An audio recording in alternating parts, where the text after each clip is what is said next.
নমস্কার বন্ধুরা, মাই কিচেন মাই ব্লগে সবাইকে আবারও একবার স্বাগত।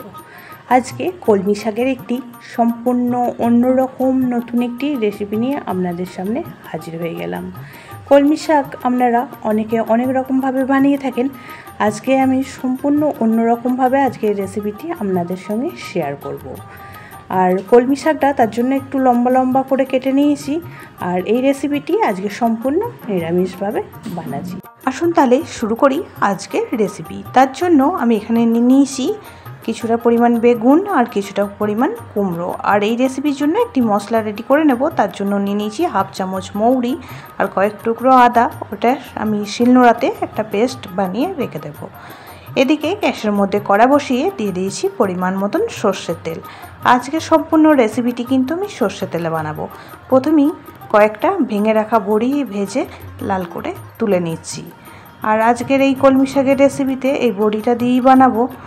আর খেতে কিন্তু দুর্দান্ত হয় এই রেসিপিটি। গরম গরম ভাতের সাথে কিন্তু আর কিছুই লাগবে না যদি কলমি শাকের এইরকম একটি রেসিপি থাকে।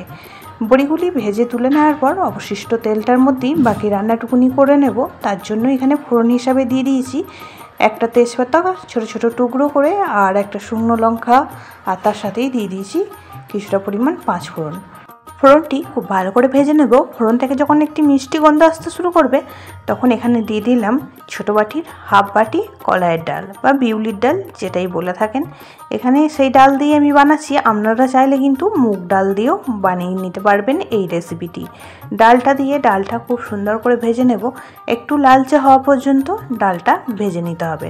দেখুন ডালের কালারটা একদম চেঞ্জ হয়ে গেছে। এই পর্যায়ে এখন আমি অ্যাড করে দেবো কেটে রাখা কুমড়ো আর বেগুনটা, দিয়েও ডালের সঙ্গে খুব ভালো করে মিশিয়ে কিছুক্ষণ টাইম ভেজে নেব।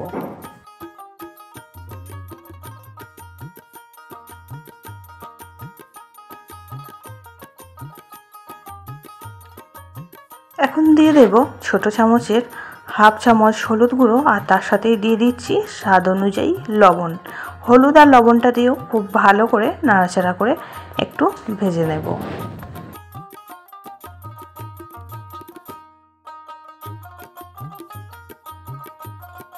হলুদ আর লবণটা দিয়ে 1 থেকে 1.5 মিনিট ভেজে নেওয়ার পর এখানে অ্যাড করে দিচ্ছি হাফ কাপ মতো জল। জলটা দিয়েও খুব ভালো করে মিশিয়ে নিয়ে ঢেকে রান্না করে নেব 4 থেকে 5 মিনিটের জন্য। 4 মিনিট পর ফিরে আসলাম আর ঢাকাটা খুলে এখন একবার দেখে নেব। দেখুন জলটা একদমই শুকিয়ে আসছে আর কুমড়োগুলো প্রায় সিদ্ধ হয়ে এসেছে। মাঝে কিন্তু ঢাকাটা খুলে আমি একবার নাড়াচাড়া করে দিয়েছিলাম। এখন অ্যাড করে দেব এর মধ্যে কেটে রাখা শাকগুলি। আর শাকগুলি কিন্তু একটু লম্বা লম্বা করেই আমি কেটে নিয়েছি। আর যে ছোট ছোট ডাঁটগুলো আছে ডাঁটের দিকটাও কিন্তু এইভাবে লম্বা লম্বা করে কেটে নিই এখানে শাকটা ব্যবহার করছি। সমস্ত উপকরণ খুব ভালো করে মিশিয়ে নিচ্ছি।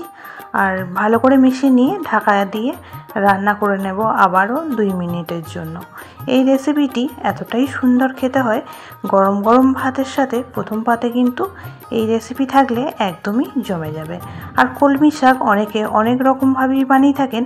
আজকের রেসিপিটি কিন্তু একদমই অন্যরকম, তাই অবশ্যই করে একদিন এইভাবে বানিয়ে দেখবেন, খুবই ভালো লাগবে।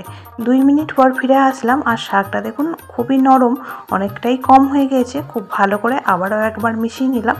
আর এখন অ্যাড করে দেব আদা আর মৌরি দিয়ে যে পেস্টটা রেডি করে রেখেছিলাম সেটাই এখন অ্যাড করে দিলাম।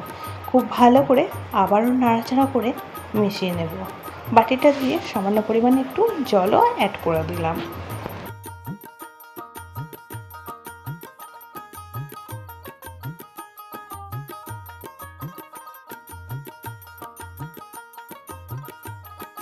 আদা ও মৌরির পেস্টটা দিয়ে খুব ভালো করে মিশিয়ে নিয়ে ঢেকে রান্না করে নিলাম 2 মিনিটের জন্য।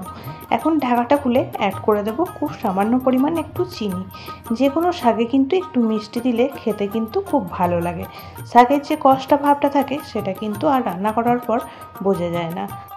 খুব ভালো করে মিশিয়ে নিচ্ছি। এই পর্যায়ে কিন্তু এখন বেগুন, কুমড়ো, শাক সব কিছুই খুব ভালো রকম সেদ্ধ হয়ে গিয়েছে। পুরনো বন্ধুরা পাশে থাকার জন্য অনেক অনেক ভালোবাসা। নতুন বন্ধুরা যারা চ্যানেলে ভিজিট করছেন, চ্যানেলটি এখনও পর্যন্ত সাবস্ক্রাইব করেননি, তাদের কাছে অনুরোধ রইল চ্যানেলটি সাবস্ক্রাইব করে পাশের বেল আইকনটি অল করে দেবেন। তাহলে আমি যখনই কোনো ভিডিও দেব নোটিফিকেশন সবার আগে আপনাদের কাছে পৌঁছে যাবে। ভেজে রাখা বড়িগুলি দিয়ে খুব ভালো করে একবার মিশিয়ে নিলেই কিন্তু রেডি হয়ে যাবে আমাদের কলমি শাকের রেসিপিটি।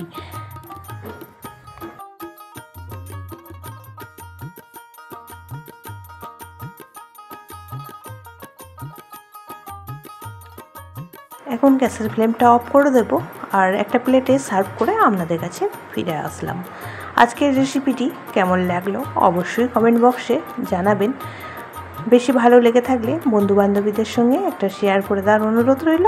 সবাই খুব ভালো থাকবেন, সুস্থ থাকবেন। আবারও দেখা হবে অন্য কোনো ব্লগ বা রেসিপির সাথে। ততক্ষণের জন্য সবাইকে টাটা।